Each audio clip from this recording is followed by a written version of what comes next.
The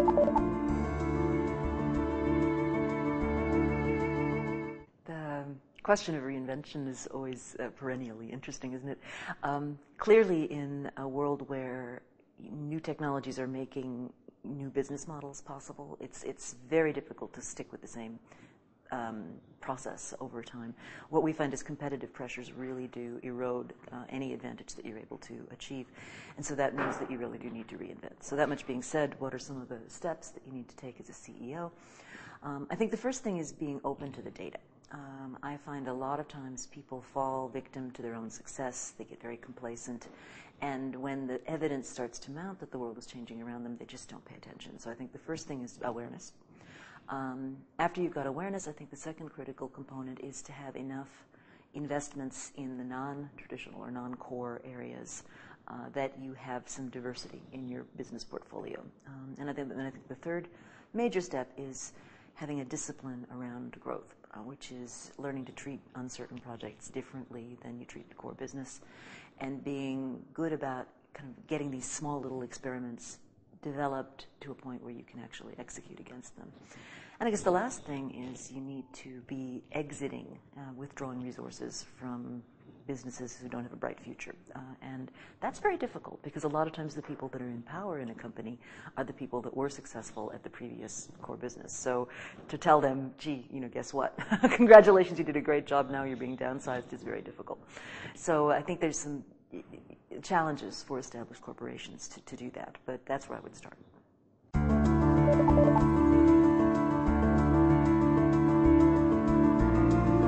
Well, it has been amazing. It's just an amazing thing, hitting the whole world. Sure, I think what you're seeing now is a lot of smart money is going into assets that they consider to be undervalued. People that have successfully built up cash positions and have solid balance sheets are able to take advantage of opportunities.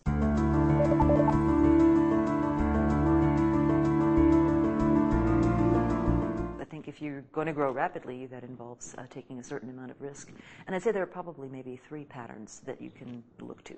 The first one is to follow a rapidly growing niche as it grows. So if you find an area of new need, let's take social networking or something like that, and if you can just get a favorable position in that area, then you can grow as it does. And a lot of famous growth stories have taken place like that.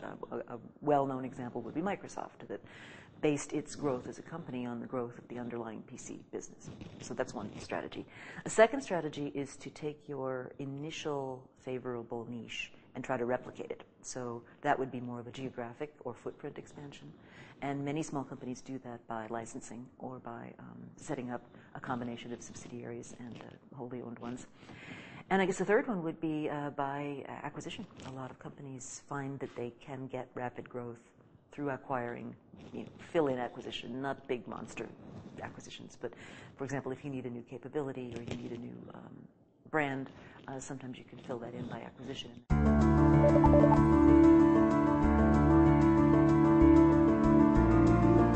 I can't think of an industry which isn't being touched by some kind of turmoil. In the book, we talk about 4 different ways that industries can change that you want to look for. One way is when there's a change that affects all the players and it's going to change everything forever.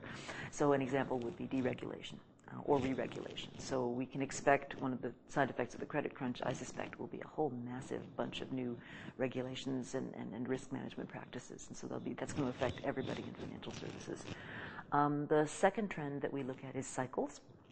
And industries like insurance, real estate would be a case in point. Have these predictable cycles. Semiconductors would be another one. The third is a more gradual trend, when it's something that sort of happens slowly and takes place over time, but you can anticipate sort of what might be happening. And I'd say industries like semiconductors, automobiles, are in the throes of those kinds of changes, where they're not sudden dramatic all at once, but you can see the cumulative effect could be quite dramatic over time. And then the last way that an industry can change is when the power in the supply networks begins to shift, or the value chain begins to shift. And there is where a huge amount of sort of creative destruction has affected the value chains due to the digital economy and the way costs change so dramatically when you've got information technologies that make reaching out and communicating and connecting people so different. There, anything touching telecommunications, anything touching information processing is liable to have these sort of power shifts.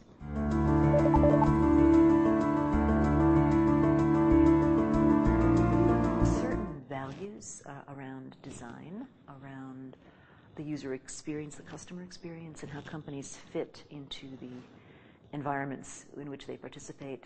Certainly, Europe is way ahead of the U.S. on anything green. I mean, green has been a presence in Europe for many, many more years than in the U.S.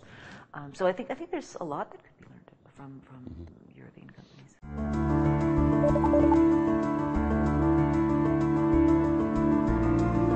Oh, it's important. It's important. One of the things we did in a previous book, not Market Busters, but a previous book, is we studied habitual entrepreneurs, people that start many, many, many businesses. And what's interesting about them is they have distinct practices that they repeat over time, but they just can't articulate them. They would tell you it's instinct. Whereas if you actually go and look at what they do, there's a very systematic set of things that they characteristically will do. So among those they have an inventory of opportunities. So they're always looking for opportunities, but they kind of keep them in a mental inventory until the time is right. When the time is right, they'll tell you, oh, that's instinct. But if you look at the practice, they were busy collecting those ideas all along. Another one is they're very parsimonious about how they go after opportunities. So they will, the old watchword is, don't buy if you can lease. Don't lease if you can borrow. Don't borrow if you can beg. Don't beg if you can scavenge. And you keep your costs down. And that gives you far more degrees of freedom getting something started than otherwise. And then I think, never underestimate luck. But also, what is the great word about luck? Luck is when preparation meets opportunity. And I think that's where instinct kind of comes together with what you've done to get yourself ready as a business.